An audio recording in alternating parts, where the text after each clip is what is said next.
It is your Classic Metal Show right here on theclassicmetalshow.com. That is a brand new / very old song, a song called Danger Zone. That is from the brand new release Touch of Sin 2 from this guy right here, the one, the only Matt Sinner. Matt, how are you, man? Hello, I'm doing good. We have great weather in Germany. I'm enjoying my time here, and it's great to be on your show. Well, definitely.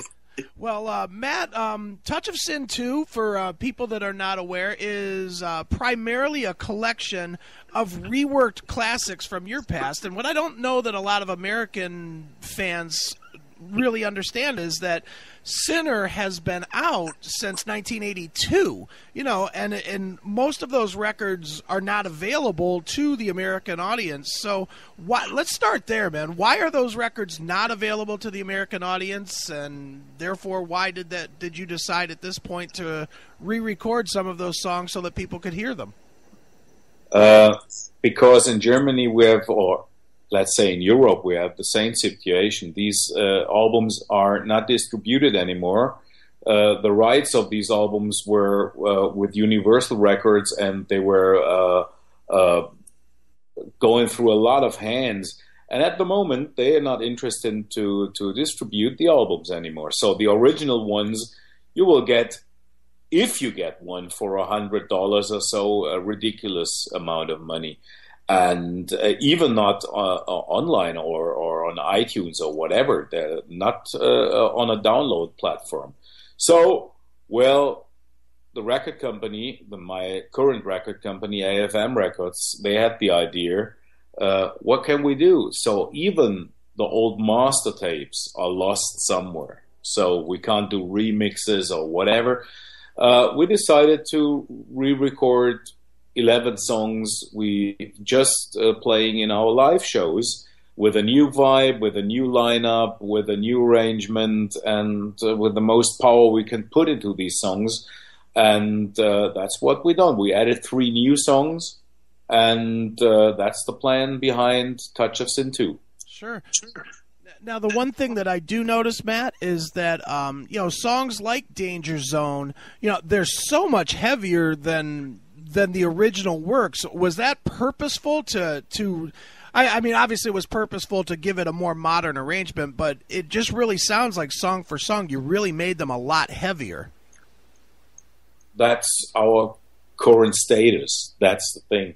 So the players are different, and the players are much more experienced and good players than we had in the past. So these guys are really, really good, and I pushed them all in the studio. We recorded very old school together in a big recording studio. That was my target, to have a good vibe and record all together and with the most power we can have. And in the end, I'm very happy about the result, because it was not easy to record existing songs which are really, really well known in Europe, for example, and the people love these songs. So now we have to re-record real classics, and I think in the end we gave these songs a new approach, a new vibe, and a lot of power. And everybody who could listen to the album likes the songs. Sure. Now, you have a lot of special guests that are appearing on Touch of Sin 2. When you work on a project like this, do you purposely plan to have guests come in, or do people come to you and hear that you're doing this music and ask you to be part of that project? The guest situation is not a big one here, so I have to be very honest. So some backing vocal things were done by the people I really appreciate to work with, like David Reedman and Eric Martinson. Excuse me. And Tom Naumann was the former guitar player of Sinner, so there was a long time silence between us. And we're coming along very well in the last couple of months again. And so I left an open door for him, and it was cool that he was coming into the studio and played some lead guitars. But the main work was really done by the guys who is working now under the name of Sinner. Okay. Now, let me ask you this about the new songs on Touch of Sin 2. Are they brand new songs, or are they songs that didn't make One Bullet Left, or what? Where are these new songs from? So 2 songs are written at the beginning of the 90s, like Heat of the City and Blood on the Sand, and one song is a very special song of Thin Lizzy. But the music was written by a guy from Ireland called Jimmy Coop. So we re-recorded that in a special version, and that's on the album. Very cool. Very cool. Now, Matt, let me ask you about some of your other stuff that you're doing, because some people may not know that you are one of the busiest guys out there between several bands, and now you're doing a lot of production work as well. Let's start with one of the other bands that you're a permanent member of, Voodoo Circle. How did you end up becoming a permanent member of that and working with that project? Because Alex Byrod, the guitar player, is in Primal Fear. Okay. And we're working together for a long, long time. He's playing in Sinner. So he decided to have this new band called Voodoo Circle. And I could listen to the music, I like it, and he asked me if I could help. So basically I don't have the time for that. So I played on the first album, we did some shows, so it was not a big time frame for me to spend. So then came the second album, and the music was so good, I really fell in love with this band. So in the end, I decided to get a really full member of the band. And for the third album, I co-produced the album and wrote a lot of tunes together with the other guys. So I could spend some real time for Voodoo Circle, and we did some live shows, we did a tour, and the band is really exciting. Sure. Now, here on our show, the band that you're in that gets the most love is certainly Primal Fear. Just album after album of stellar stuff. What's going on with Primal Fear right now? I'm in the studio right now, okay, as you calling me, and the music for the forthcoming album is already recorded. We have 10 vocal tracks recorded, and we have 2 vocal tracks still left, what we want to do. And then we are moving to Denmark next week and start the mixing of the album with a guy called Jacob Hansen, who is the producer of Volbeat. Okay. And we're looking forward for a release around January 24 in Europe. Must be nearly at the same time in the US. Okay.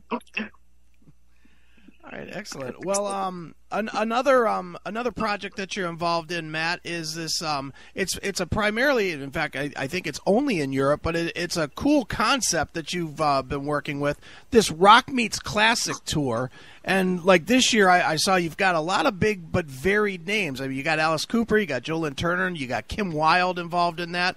Talk a little bit about that project and how that has come to be too, because that seems like that's another.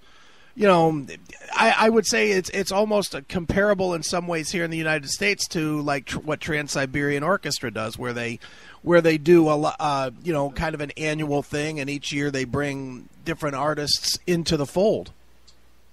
So yeah, we're doing this since 5 years now, and it's for me it's an absolutely pleasure to do this. I'm the musical director. And I'm involved in the whole project, from the logistics to the music to everything. And we started very small, and since 3 years we playing the arenas in Germany and in Europe. Everybody loves this project, and it's a fantastic thing. So I really recognized it. Can you imagine? I'm standing there starting. Play Highway Star, and Ian Gillan standing aside me starts to sing and smiling at me. So it was a wonderful moment in my career. So, and I can play with the real singers like Paul Rogers was standing aside of me, and we played Wishing Well and All Right Now and these stuff. It was absolutely exciting. Steve Lukather was with us, playing the Toto set, and one of my absolute all-time favorite guitarists. And next year in March, as you said, Alice Cooper is with us, so I can play with Alice Cooper and a lot of shows in a lot of good venues. So I'm a happy guy. Certainly, man. Now, one of the things in your career that has really taken off lately, you know, as far as I know, has been your actual work as a producer. Seems like you're not focused only on like most people would probably expect to be more hard rock and metal type stuff. I mean, you certainly have done some of that with like the Kiski Somerville record, but you're also doing stuff that's a little bit more MOR or you know, AOR rock stuff, like the Jimmy Jamison, Bobby Kimball project you did. You know, for you as a producer, how or what do you have to do differently when you're producing a metal record versus doing something that really does not need that harder edge? Because I've got to imagine for you, you have to hear different things for different projects, no? Well, for me, it's the most important thing is the performances of the team. Hear the singers or the songs. And in the end, I'm the most happy guy to work on different styles of rock music, and to do an AOR album from time to time. It still opens my horizon to do different kind of music. So I'm very happy about this, and even my heart beats for heavy metal, I have to say. Sure. Now, Matt, you clearly have built a very solid career in Europe for yourself, and you know, certainly that's awesome. Anytime you get to not sit in a cubicle and you get to make music, it's truly a blessing for most people. You know, why do you think though that you have not been able to fully break loose in the United States in the same way that you have in Europe? Well, maybe I spent most of the time of my life in Europe, okay. and it's not easy. So for a German guy to tour with his band in the U.S., I did some tours in the U.S., and we will come back next year definitely with a new Primal Fear album and do a tour. But to be very honest, I spent so much time in Europe and recording, writing, and producing artists that I don't have the time to be everywhere. And of course, the music business changed. I can't only play in one band or project anymore, so I need to play in some more projects. But also, my time is limited. Sure. Now, Matt, as we said at the beginning, the new project is called Touch of Sin 2. It is the brand new record from Sinner. What am I missing that you want people to know about the record? Oh, they should listen to the record and get the vibe and listen to the songs.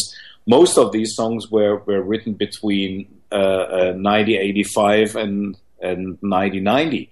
So it is a long time ago where these songs were written. They got now a totally different approach with my new guys recording this. And I think the people in the US should check this out and give it a try, because it's really the foundation of German heavy metal, as we started with bands like the Scorpions and Accept and so on. And I think it's a good thing to check out the band Sinner. Sure. Well, let's check out something from the record right now, Matt. Why don't you pick a closing song from the album and maybe tell us a story about it to end the interview? Oh, one of my favorite songs is called Coming Out Fighting, because we recorded these songs at the famous Dieter Dirks studios where Accept and Scorpions were working too, at the time with a producer called, his name is Chris Tsangaridis, who was producing at this time bands like Judas Priest and Black Sabbath and Thin Lizzy. And that was the title track of the Coming Out Fighting album. And now we arranged this song a little bit different, give him a new kick, and I think this song kicks major ass. Well, let's check it out right now. This is brand new stuff from Sinner right here on your Classic Metal Show.